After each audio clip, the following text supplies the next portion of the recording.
السلام عليكم ورحمة الله وبركاته. ازيكم يا حبايبي؟ عاملين ايه؟ يا رب يكون كلكم بألف خير. أشرف زعلان جدا، عامل فيديو وكاتب عليه النهاية. أشرف بيقول أنا زعلت جدا على اللي حصل لمريم من الشخص اللي بتحكي عنه. الشخص اللي بتحكي عنه مريم ده ان هو والدها وسايبهم وما بيسألش فيهم من ايه، من هم صغيرين. بس أشرف بيقول لك انا مالي، انا ذنبي ايه في القصة دي؟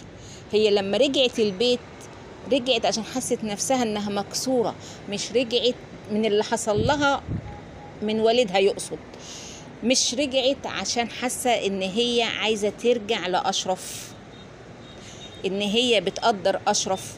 بيقول مريم زمان ما كانتش كده خالص، ما كانتش بتستحمل انها تزعل معايا يوم واحد.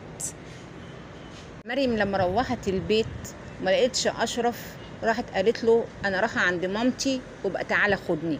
أشرف طبعا زعل، يعني ايه تعالى خدني؟ وبعدين انت صراحه غلطانه يا مريم، انت خلاص رجعتي بيتك، ايه لازمه انك تروحي عند مامتك وتقولي له تعالى خدني؟ ده بدل ما تتصلي بيه بالتليفون وتتكلمي معاه كلمتين حلوين، انا جيت يا اشرف، انا مستنياك يا اشرف. الزوجه مفروض تعمل كده. وبعدين انت عارفه يا مريم ان هو بيحبك وما يقدرش يستغنى عنك. ليه بتكبروا المواضيع بينكم وبين بعض كده؟ ليه بتعقدوا الامور كده؟ يعني ليه بتعقدوا الامور؟ يعني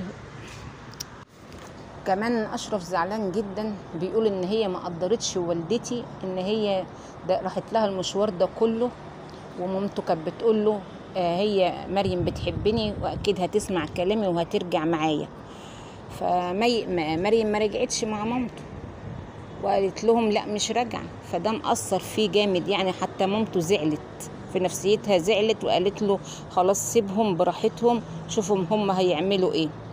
فهو بيقول انا محتاج اعيد حساباتي، ارجع اعيد حساباتي من تاني، اشوف نفسي انا زي ما انا عند مريم ولا لا. لا اله الا الله. كده انتوا بتكبروا المواضيع يا جماعه كده. يعني انت هترفض تروح تجيبها وهي اكيد هترفض برضك ترجع دلوقتي.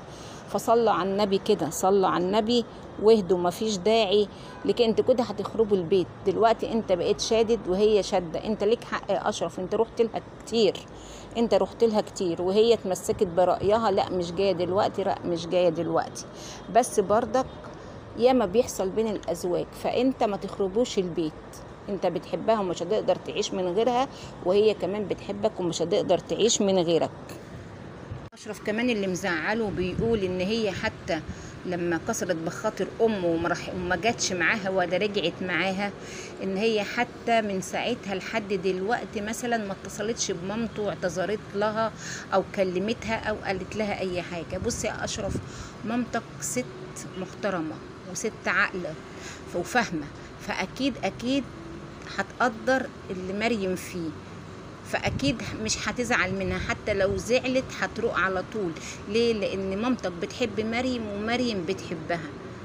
فانت صلي على النبي كده، صلي على النبي واهدى وحاول يعني انت بتقول ما حدش يقول لي روح جيبها وكده، بس طيب افرض انت ما رحتش تجيبها وهي قالت لا هو اللي يجي يجيبني، طب وبعدين في النهايه ايه اللي هيحصل؟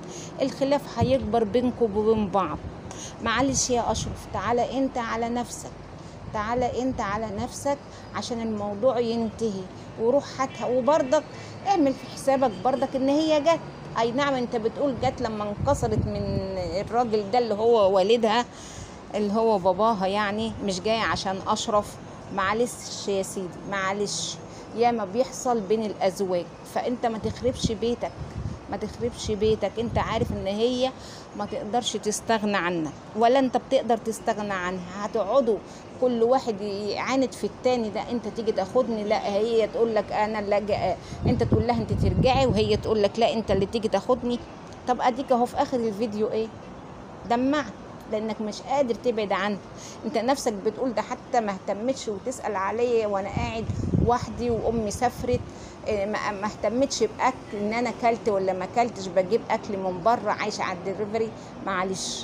معلش برضك هي كانت مكسوره وتعبانه، ما تعرفش نفسيتها كانت عامله ازاي. ربنا يهديكوا يا رب. انت معلش روح لها تاني، انت روح لها تاني وهي هترجع معاك باذن الله. اتصل بها بالتليفون، عارف يا اشرف لو اتصلت بها بالتليفون وكلمتها كلمتين حلوين هتبص تلاقيها رجعت تاني من نفسها، مش هتقول لك تعالى خدني تاني. لا اله الا الله سيدنا محمد رسول الله. ربنا يهديكم، ربنا يهديكم. وبلاش تقعد تقول لها انا مش جاي، انت عايزه ترجعي ارجعي. فما فيش داعي للكلام ده. ربنا يهديكم لبعض ويصلح حالكم يا رب. يلا يا بنات عشان ما اطولش الفيديو، اللي ما اشتركش في القناه يشترك ويفعل الجرس عشان يوصل له كل جديد من عندنا. مع الف سلامه.